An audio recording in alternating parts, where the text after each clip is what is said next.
Hello, it's Tim from Fairplay now on the 18th of October 2023. So I've got something important to talk about and a video recommendation for you. But before I get into that, I've been continuing with my various filming and interviews and all of the editing entailed with that. So I've got the Richard Vobes Clive de Carve talk ready on my Rumble channel now, so if you know where that is, you can go along and see that. And what I'll do is I'll leave a link to it in the description box below as well under my must see videos. So that is now ready and you can go along and watch that, and it's highly recommended. And after that, I've got a couple of interviews to edit and upload, so they'll be coming in the next 2 or 3 days. One of them is, well, both of them are with ladies who I've managed to go and interview this week, and then I interviewed Althea last week.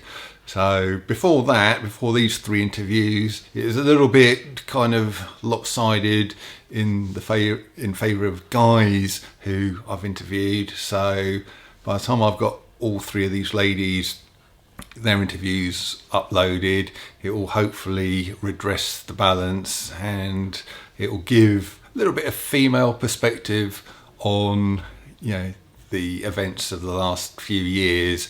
And yeah, it was a privilege to interview them, and highly looking forward to getting them online for you so you can see them as well.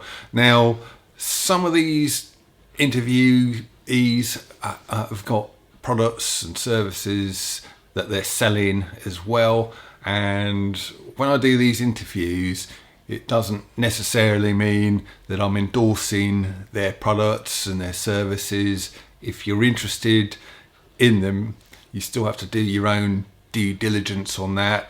I'm not sort of here to advise you, and the fact that I've got them on my channel doesn't necessarily mean that I endorse their products. Like I say, you need to go and investigate it if you're interested, and you know, do your own due diligence, and if it seems like a good fit, only then should you go for it, sort of thing.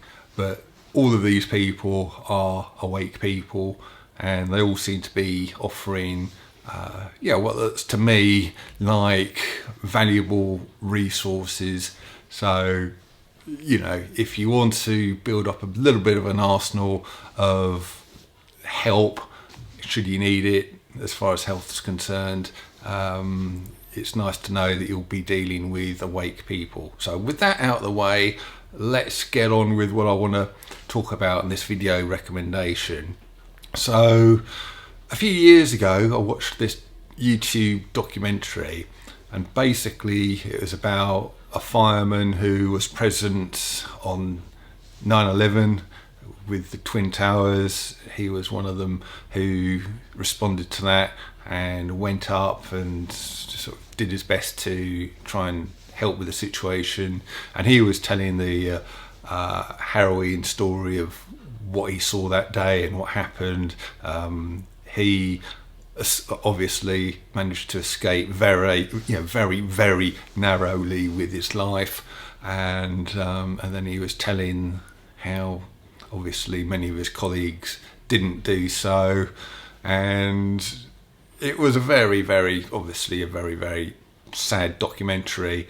But then he went on towards the end of the documentary to say how he's got no time whatsoever for the so-called 9/11 conspiracies, and then he was sort of having a go at people like you and me, I guess.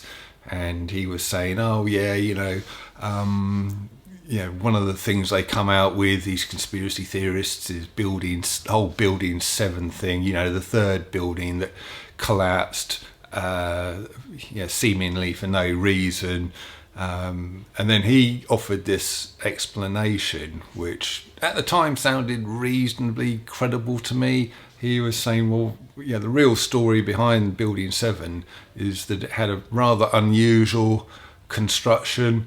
There was, before they built it, there was an existing kind of mini power station, some kind of smallish power station, and they kind of built Building 7 over this sort of little power station thing, and therefore they kind of put most of the supports on either end, to form kind of a bridge over this thing. I guess this is sort of how he was explaining it.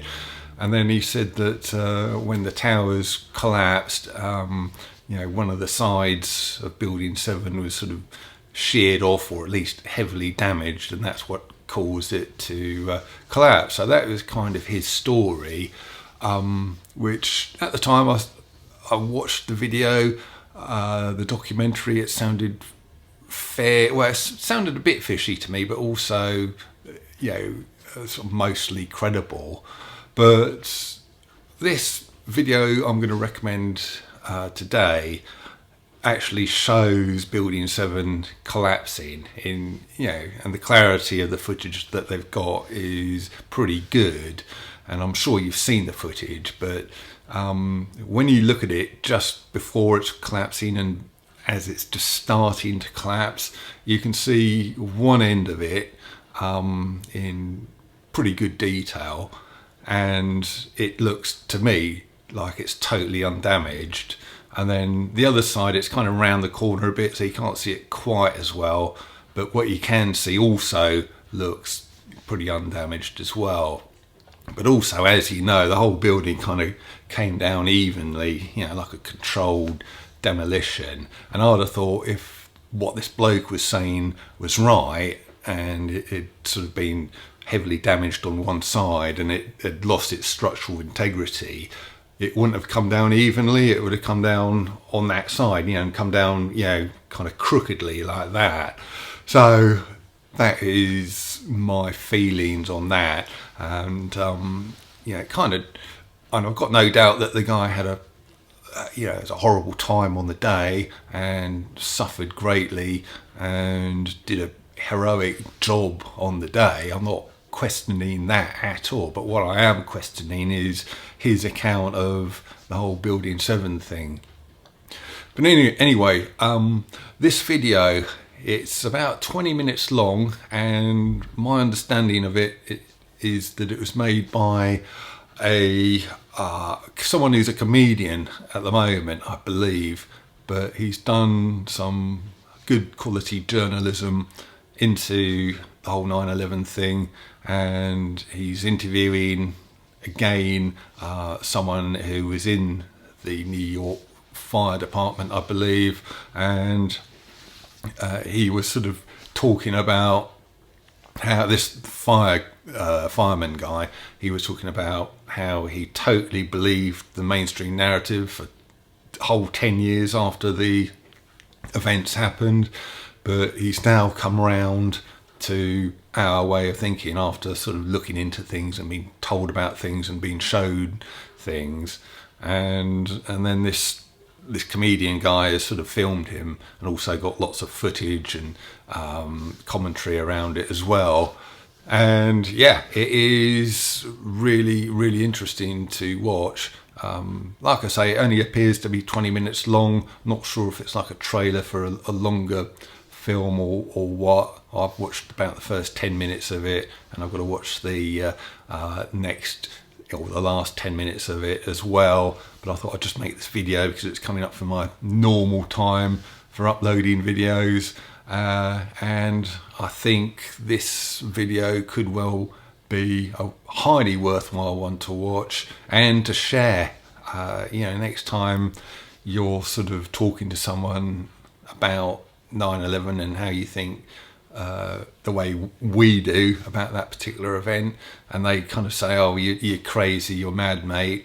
Well, you can sort of show them this film, say, look, this is someone in the New York Fire Department who was there on the day, and like you, he believed the mainstream narrative for many, many years, but now he doesn't. Now he thinks everything's highly fishy, and about what happened there.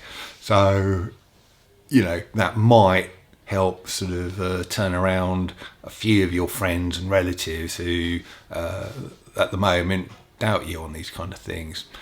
So yeah, a highly worthwhile one to watch, and they are some of my thoughts on it. And yeah, take a look for yourself. See, tell me what you think in the description box below. And yeah, I've got some editing to do. Got 2 interviews to edit and upload, so I'm going to go away and get on with those. And it'd be nice if everything's done and uploaded and online, ready for you to watch by the end of the week. So got to get cracking with that. But I'll be back soon. Tim from Fair Play Now. Thanks for watching.